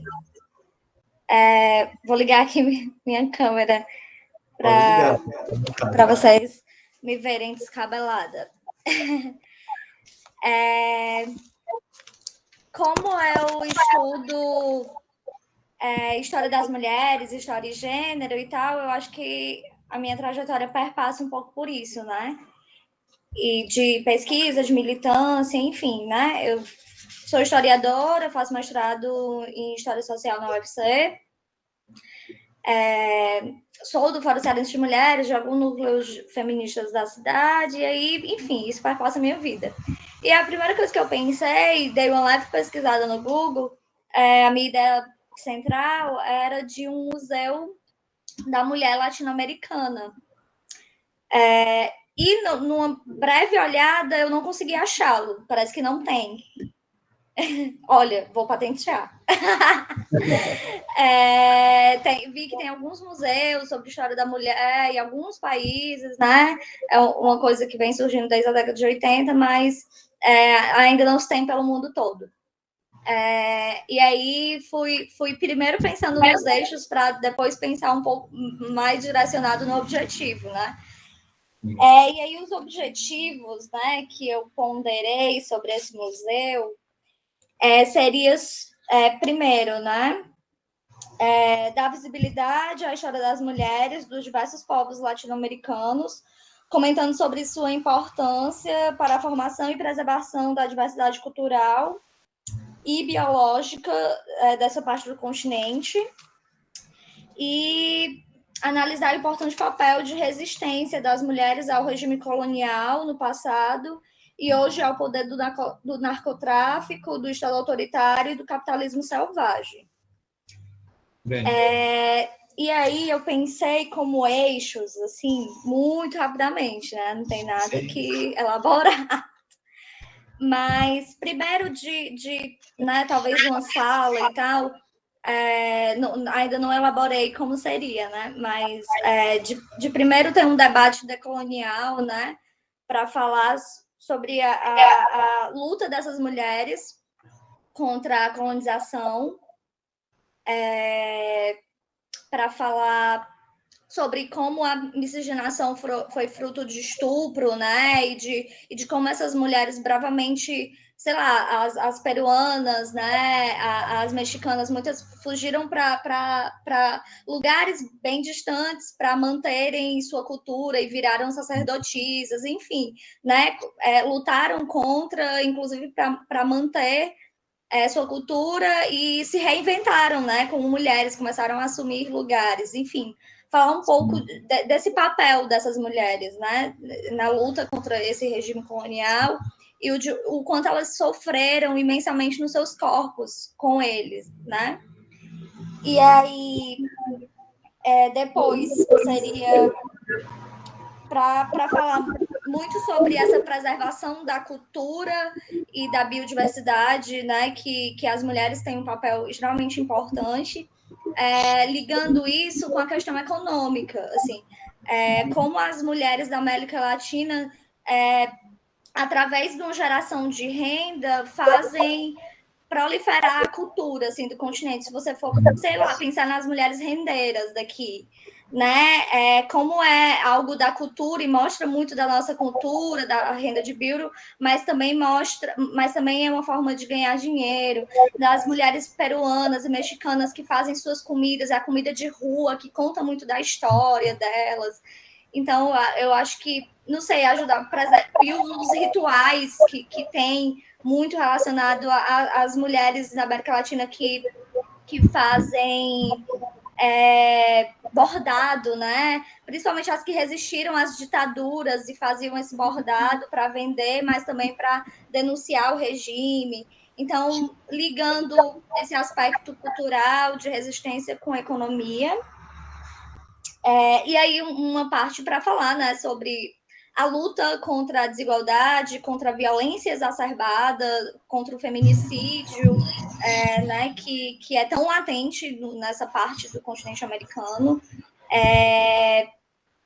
E um pedaço também, eu pensei naquela forma meio bem museu tradicionalzão de mulheres na ciência, mulheres nas artes, sabe? Tipo assim, as mais famosas, ou as que não são famosas e todo mundo deveria conhecer e não conhece, de, sei lá, 20 da América Latina toda, e aquela coisa, os homens não são tão homenageados com bustos e biografias, por que não trazer essas mulheres, dizer o que foi que elas inventaram, trazer, sei lá, uma música de uma delas, um filme sei lá, um remédio que outra inventou, um aparelho que outra inventou, enfim, tava divagando. E obrigada por nos dar essa oportunidade de divagar e pensar tudo isso, assim. Eu que agradeço. Que eu gostei muito. Eu que agradeço. Muito obrigado por compartilhar conosco, né? Você falando dessa questão da mulher latino-americana, aí, de alguma forma, toca com o mundo do trabalho, né? Eu acho que toca muito com relação do mundo do trabalho. Então, já seriam museus parceiros, né? Uhum. E eu estava lembrando de como é que a nossa sociedade aqui do Ceará, aqui em Fortaleza, tratou e trata as mulheres no mundo da política, que é um mundo do trabalho muito reservado, prioritariamente aos homens. Mas como é que nós tratamos as mulheres que foram prefeitas de Fortaleza, que exerceram cargos no executivo? Sim. Como é que a imagem delas, não é? Enfim, como é que as críticas, até as críticas que também são feitas a homens políticos, mas quando são feitas a essas mulheres que atuam na política, tem um outro sentido, né? Elas têm outra narrativa. Sim.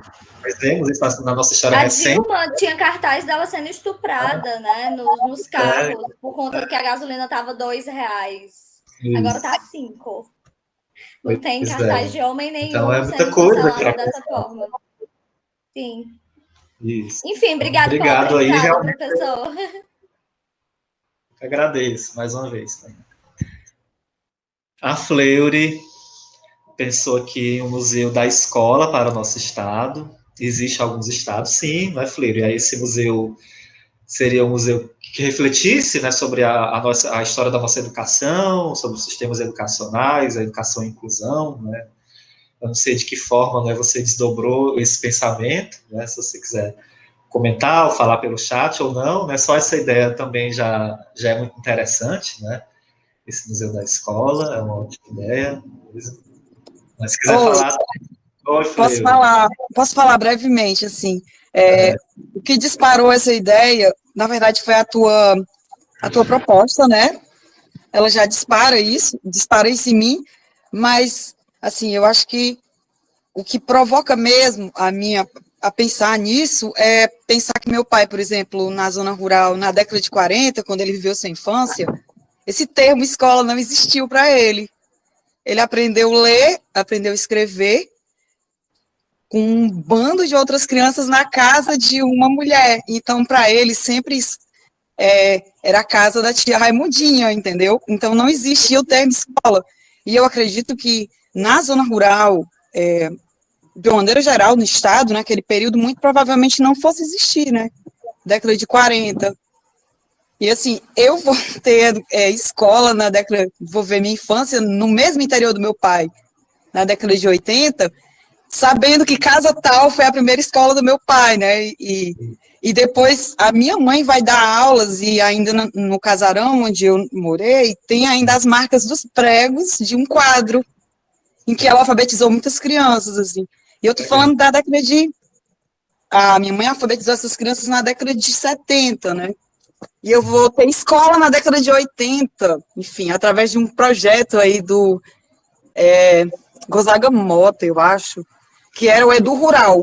Então, eu penso assim, né, eu estou falando de um recorte rural, mas eu acredito que isso seria muito interessante de ser disponibilizado num museu que contasse a história da educação, né, da escola, no nosso estado. Existem alguns, existe na Amazônia, existe, enfim, alguns estados da Amazônia, existe Santa Catarina, mas eu queria muito ver um aqui. Até para fazer pensar esse modelo, né, e essa coisa da escola, que é uma coisa tão... É gradil também a escola, né, a escola tem esse formato que chega a ser desagradável, né, poucas pessoas têm uma lembrança muito boa da sua vida escolar, né, assim. Eu não sou uma exceção, não tenho, né, achei muito legal pular da vida escolar, assim. Então, eu acredito que pensar, né, e talvez provocassem mudanças, né, nesses... na escola, né, de uma maneira geral. Enfim, não desenvolvi, assim, a ideia, mas é uma coisa que me persegue já, na verdade. Boa noite, gente. Boa noite, Fleury. Muito obrigado aí por compartilhar essa ideia. Você falando, eu estava me lembrando também de algumas memórias capturadas, né, memórias familiares, tipo, a minha mãe foi professora, minha avó foi professora, em cidades do interior, né, na parte rural do estado, onde muitas vezes elas não terminavam nem o ensino fundamental e faziam, vamos supor, até a quarta, até a quinta série, e já tinham que ensinar, elas mesmas ensinarem para as crianças que faziam a primeira ou a segunda série, né? Era uma realidade, porque ou era desse jeito, ou as pessoas não tinham acesso nenhum à educação em alguns municípios, né, algumas décadas atrás aqui no Ceará, e eu acredito que no Brasil todo, enfim. Então, de fato, é algo que precisa ser tratado, né, discutido, essa história, essa memória, né, a respeito dos acessos à educação, dessas realidades plurais, no tocante, né, ao acesso ou não à questão da educação. Pois é. E os processos migratórios, né, porque muitas dessas pessoas, inclusive familiares meus, viajavam para Fortaleza, para a capital, para estudar, né, pelo não acesso nessas outras cidades, e quando chegavam aqui também não era tão fácil. Mas essa onda migratória também tem a ver com a questão da exclusão, historicamente, né, do acesso à educação formal. Obrigado aí pela partilha, Flori, muito legal mesmo. E desenvolvam, né, essas ideias aí de vocês, nas suas experiências, né. Alguém mais quer comentar alguma coisa? Eu acho que nós estamos nos aproximando aí do horário final, mas se alguém quiser comentar mais alguma coisa, fiquem à vontade, certo? Estamos aqui. Anderson. Oi, Lúcia. Eu só fiz esboçar, né? Porque eu sou bem lenta para... Só foi mesmo um rascunho mesmo, quando você lançou a ideia, né? E aí, para pensar, e você falou muito de imaginação museal, e aí eu viajei, viu? Sim, que ótimo. Não viajei muito. E aí fico pensando no tempo que nós vivemos, como sobre essas delicadezas, né? Sobre os afetos, né? Como que estão os afetos, né? A gente vive um tempo muito grande de violência, vários tipos de violências. Então, eu pensei no Museu dos Afetos, né? E pensei na exposição, dando o nome da exposição, Tempo da Delicadeza. E quando a ideia do Tempo da Delicadeza me veio quando eu lembrei da música, da composição pelo Chico Buarque, pelo Cristóvão Basto, Todo o Sentimento, né? Que ele vai falar desse tempo da delicadeza, né? Então, assim, é muito linda a letra da música, e aí eu viajei na letra da música para pensar esse nosso tempo, né? E pensar esse tempo dessa delicadeza, né? Do que tanto falta para a gente. Aí eu pensei, assim, um rascunho aqui rápido, objetivo, que seria refletir sobre a potência dos afetos que habitam nas pessoas e nas coisas.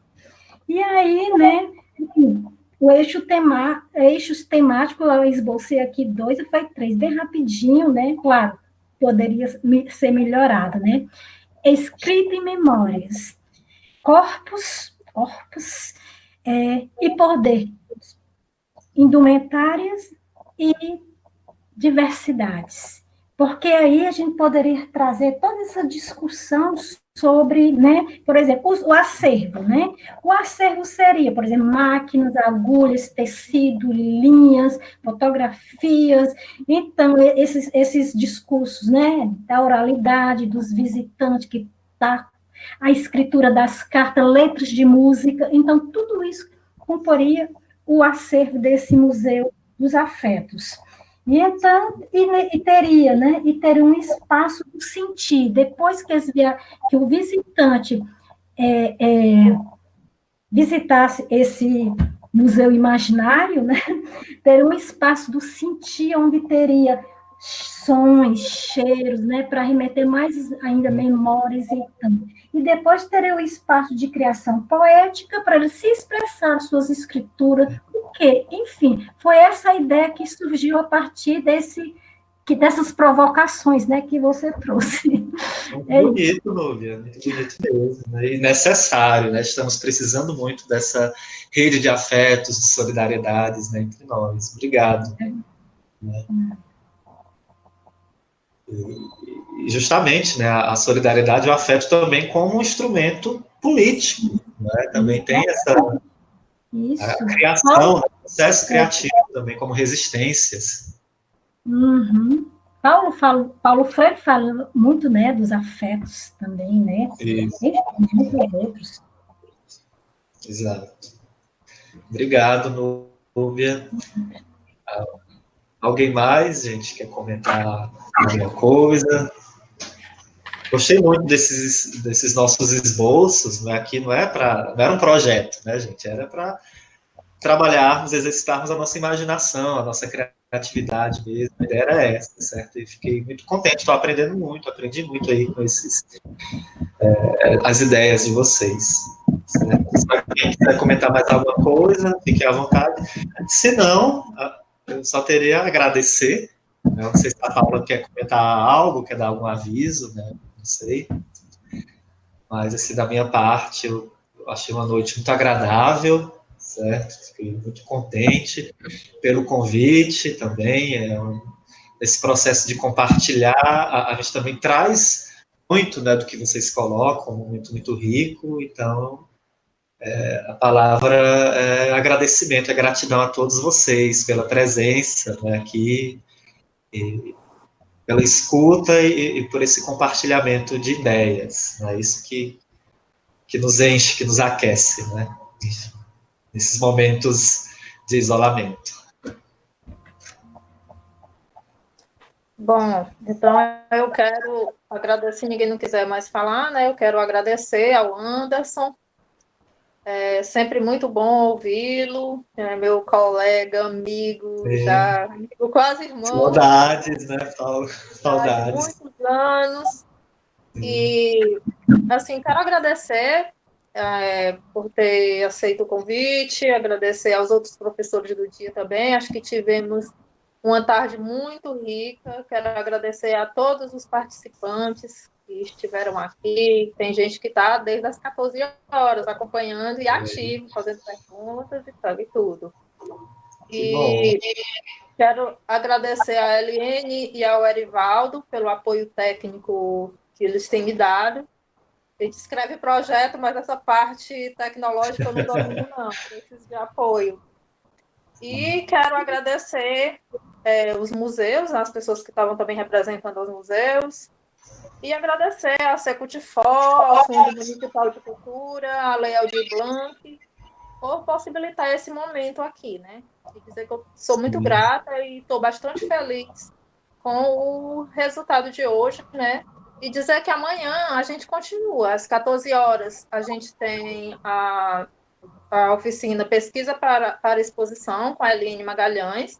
Acho que essa oficina era um sonho meu e também era um sonho da Eliane, porque a gente faz exposição e a gente também faz pesquisa para exposição, e às vezes a gente encomenda a pesquisa para exposição, e a pesquisa para exposição ela é algo muito específica, diferente de uma pesquisa acadêmica, por exemplo. Sim. E a Eliane vai estar falando dessas questões e tudo. E temos mais uma vez o Roberto aqui, o Roberto Chaves, né? O Roberto vai falar amanhã sobre segurança em museus, um tema muito pertinente também. E é isso. Aguardo a presença de vocês de novo amanhã. E só agradecer também por hoje. Boa noite a todos. Boa noite, gente. Valeu, valeu.